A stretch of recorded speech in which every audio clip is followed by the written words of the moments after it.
नमस्कार दोस्तों, राधे राधे, जय श्री कृष्णा। मैं मोमिता स्वागत करती हूँ आप सबको मेरी यूट्यूब चैनल लड़की मोमिता में। दोस्तों, कैसे हो आप सब? उम्मीद करती हूँ आप सभी बहुत ही अच्छे होंगे। दोस्तों, आज महाशिवरात्रि का पर्व है, तो आप सबको मेरी तरफ से महाशिवरात्रि का हार्दिक शुभकामनाएं। दोस्तों, आज महाशिवरात्रि के शुभ अवसर पर मैं आप सबके साथ महाशिवरात्रि की कथा तथा व्रत कथा शेयर करूंगी। तो ये जानने के लिए मेरे साथ वीडियो में अंत तक जरूर बने रहेगा। आशा करती हूँ ये वीडियो आप सबको बहुत पसंद आएंगे। तो चलिए देर ना करते हुए शुरू करते हैं आज का वीडियो। ओम नमः शिवाय नमः। महाशिवरात्रि व्रत कथा। महाशिवरात्रि का दिन भगवान शिव के आशीर्वाद को प्राप्त करने का दिन है और साथ ही माता पार्वती का भी। इस दिन व्रत रखते हैं और शिव परिवार की पूजा किया जाता है।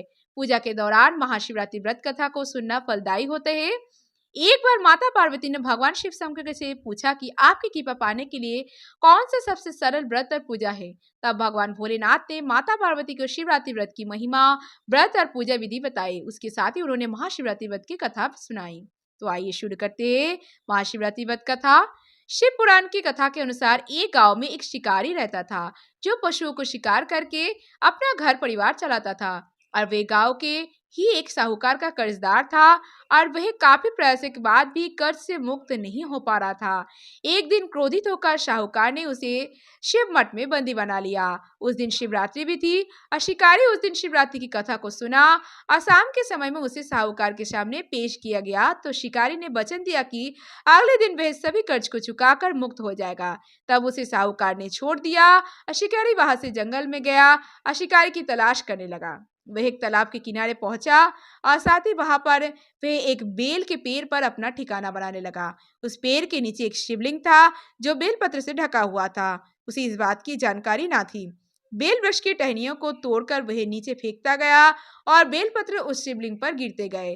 वे भूख प्यास से व्याकुल था और अनजाने में उससे शिव पूजा हो गई। दोपहर तक वे भूखा ही रहा। रात में गर्भवती हिरन तालाब में पानी पीने आई। तभी शिकारी उसे मारने के लिए धनुष बाण तैयार कर लिया। उस हिरण ने कहा कि वह बच्चे को जन्म देने वाली है, तुम एक साथ दो हत्या ना करो। बच्चे को जन्म देकर तुम्हारे पास आ जाऊंगी, तब तुम शिकार कर लेना। ये सुनकर शिकारी ने उसे जाने दिया और कुछ देर बाद एक और हिरण आई। तो शिकारी ने उसका शिकार करने को तैयार हो गया। तभी इस हिरण ने कहा कि वे अभी ऋतु से मुक्त हुई है। वे अपने पति की तलाश कर रही है क्योंकि वह काम के वशीभूत है। वे जल्दी ही पति से मिलने के बाद शिकार के लिए उपस्थित हो जाएगी। और शिकारी ने उसे भी छोड़ दिया। देर रात एक हिरन अपने बच्चों के साथ उस तालाब के पास आई और शिकार एक साथ कई शिकार देखकर खुश हो गया। वे शिकार करने के लिए तैयार हो गया।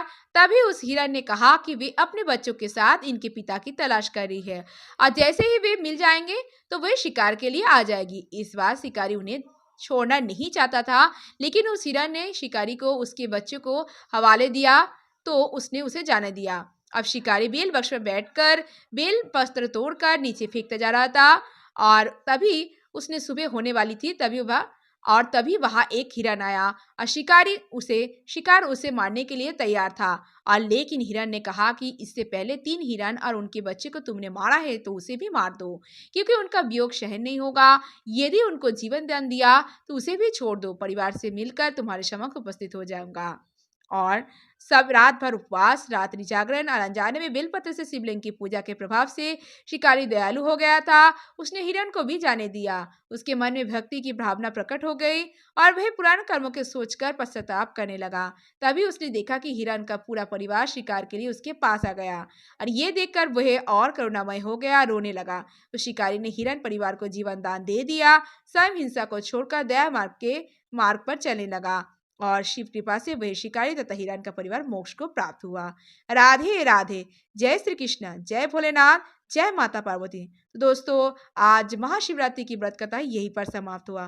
दोस्तों, कैसी लगी आप सबको आज की ये वीडियो, मुझे कमेंट करके जरूर बताइएगा। वीडियो अगर अच्छी लगी हो तो वीडियो को जैसे लाइक और शेयर जरूर कीजिएगा। ऐसे और वीडियोस पाने के लिए मेरे चैनल नॉलेज विद मोमिता को जरूर सब्सक्राइब कीजिएगा। सब्सक्राइब के बगल में बेल आइकन दबाना मत भूलिएगा ताकि नए नए वीडियो की नोटिफिकेशन जल्द से मिल जाए। कमेंट में जय भोलेनाथ, जय माता पार्वती लिखना मत भूलिएगा। आप मुझे फेसबुक और इंस्टाग्राम फॉलो कर सकते हैं। मेरे फेसबुक और इंस्टाग्राम लिंक डिस्क्रिप्शन बॉक्स में दिया गया है, आप चाहे तो चेक कर सकते हैं। आज के लिए इतना ही, मैं मिलूंगा नेक्स्ट वीडियो में। तब तक के लिए tata bye, thanks for watching. Radhe Radhe, जय श्री कृष्णा।